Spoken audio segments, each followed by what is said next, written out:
Hi, I'm Dario, and in this video I'll try to explain how to recognize fake table tennis equipment, online tools that can help you, and tips on where to shop to reduce your chance of being scammed. I'll be speaking in Croatian, and for those who do not understand Croatian, I have prepared English subtitles that can be switched on. Dosta često se dogodi da u razgovoru o stolnoteniskoj opremi dođemo na pitanje da li je to što kupujemo zbilja original od proizvođača koji piše na opremi ili je to neka jeftina kopija. Prilikom internet kupnje stolnoteniske opreme, a naravno samim time i kad kupujete od nekog polovno, postoji mogućnost da kupite lažnjak, odnosno fake proizvod. Iznenadili bi se, ali od toga nisu izuzeti ni legitimni shopovi po Europi i Americi. Neki od njih vjerojatno to ne rade namjerno da bi prevalili svoje kupce, već iz čistog neznanja da prodaju lažnjake jer nisu provjerili svoj izvor nabave. Što se sve lažira?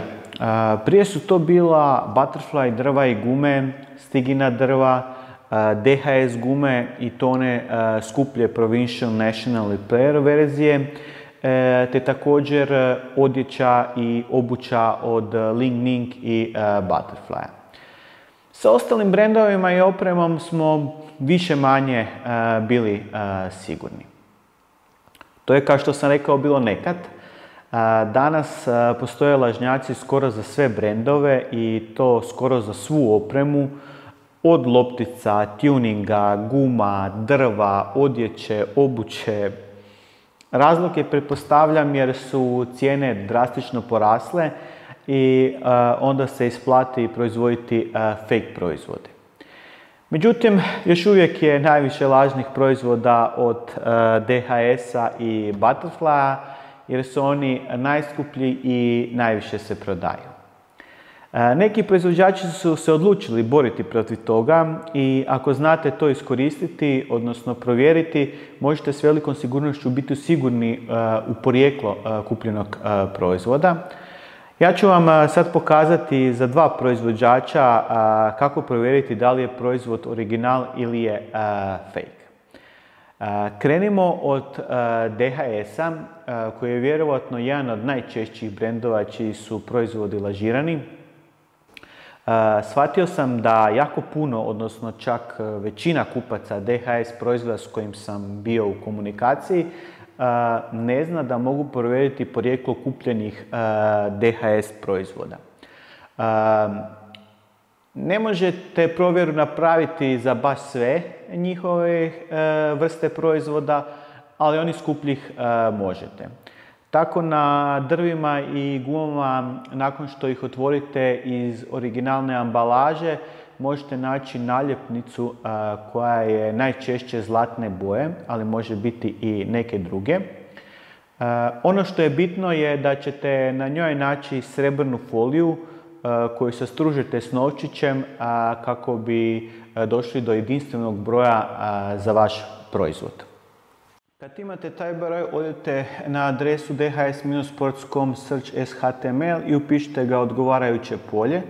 Također potrebno je upisati 4 znaka sa slike da potvrdite da niste robot. Ako je sve u redu s vašim proizvodom, dobit ćete ovakvu poruku potvrde.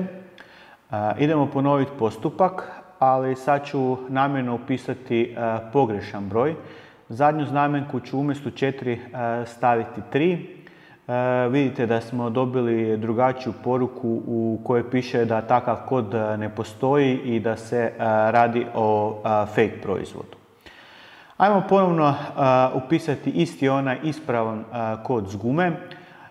Ovaj puta nismo dobili poruku kao prvi put, dobili smo točno vrijeme kad je prvi put provjeren naš kod, a to je bilo prije minutu kad sam prvi puta napravio provjeru i znam da sam to sigurno bio ja i da je guma ispravna. Ako tu poruku dobijete kad ste prvi put upisali kod, To znači da je već netko upisao taj kod i velika je vjerovatnost da je vaša guma ili drvo lažno, jer je kod s vašeg proizvoda korišten već negdje drugdje. Sličan način provjere ima i HAIFU.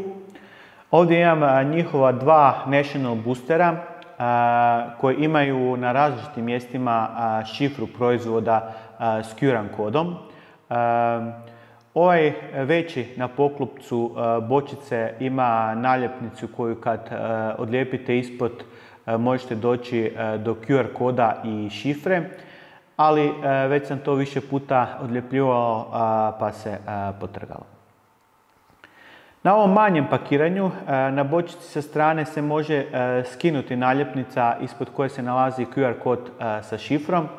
Taj QR kod možete skenirati s mobitelom, što će vas odvesti na web stranicu koja je na kineskom, ali kopiranjem teksta u Google Translate dobijete jasnu poruku da li je proizvod ispravan ili lažan. Kao i kod DHS-a, ponovnim skeniranjem QR koda dobit ćemo informaciju kad smo prvi put napravili provjeru. To ste vidjeli podatke za ovo veće pakiranje. Provjerimo na drugi način ovo manje pakiranje. U svom pregledniku otvorite ovu web adresu i šifru s bočice upišite odgovarajuće polje i kliknite Check Now. Vidjet ćete da sam za ovu malu bočicu prvu provjeru napravio danas i da mi je ovo drugi upit za tu šifru proizvoda.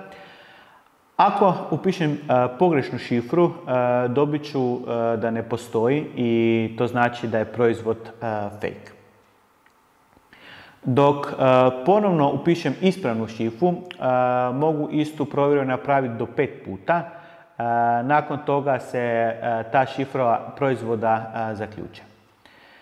Ovaj način provjere je zbilja jednostavan i efikasan, te krajnji korisnik može biti poprilično siguran u ispravnost kupljenog proizvoda. No što s ostalim brendovima koji nemaju ovaj način provjere, uvijek ostaje vizualna provjera, ali ona zahtijeva dosta znanja ili dostupnost istog tog proizvoda za koji ste sigurni da je original, pa da možete usporediti. Kopije ponekad znaju biti napravljene poprilično šlampavo, pa se odmah na prvu može vidjeti da se radi o kopiji, ali sve češće su bolje napravljene i morate uočiti male detalje da bi vidjeli razliku od originala. Također morate biti svjesni da i sam proizvođač povremeno od serije do serije promijeni pakiranje, izgled loga, natpise, boje i neke druge detalje na istim proizvodima, tako da onda i u to morate biti upućeni. Neću puno ulaziti u tu vizualnu inspekciju jer tu bih mogao pričati satima s obzirom da se ona razlikuje od proizvoda do proizvoda. Samo ću još spomenuti da si ponekad možete pomoći i sa serijskim brojevima proizvoda. Recimo uzmemo Butterfly drva koja, ako se ne varam, zadnjih 20 godina imaju serijske brojeve, a iz njih se može iščitati godina proizvodnje. Na temelju prvog znaka serijskog broja se može saznati godina, pa potražite na internetu kako to tumačiti i onda kad znate godinu možete potražiti kako bi trebao izgledati model iz te godine. Znam, puno muke, a na kraju nikad ne možete biti sigurni. Zato kako uopće izbjeći da se dovedete u situaciju da morate provjeravati ispravnost i gdje onda kupovati?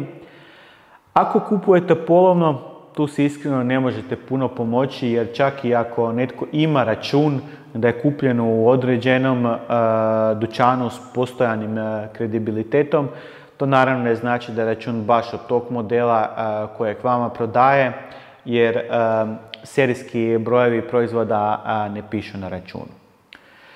Zato dok kupujete nove proizvode, tu je sve na vama.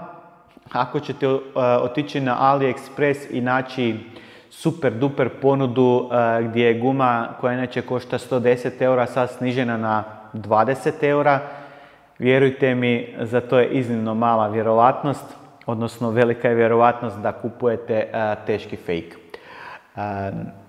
Da me ne bi krivo shvatili, ne mora ni visoka cijena značiti da je original.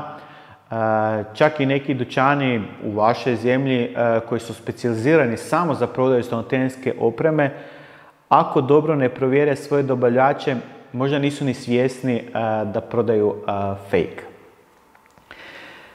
Kako onda uopće biti siguran?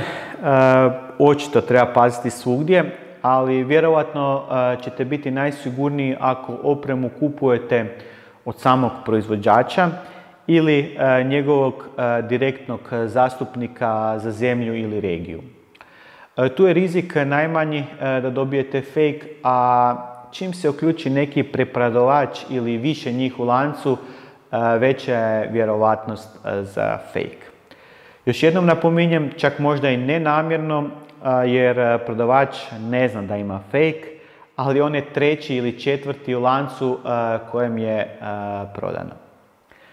Tako da ako kupujete neki brand, saznajte tko je direktni zastupnik za regiju za taj brand. To nekad može biti za državu, a nekad recimo cijelu Europu, pa kupite od njega. Evo, to bi bilo to što se tiče lažnjaka. Uskoro se vraćam na recenzije opreme, pa kako ne bi propustili neki od sljedećih videa, pretplatite se na kanal, ali također lajkajte i šerajte video. Do sljedećeg puta, uživajte u pinganju.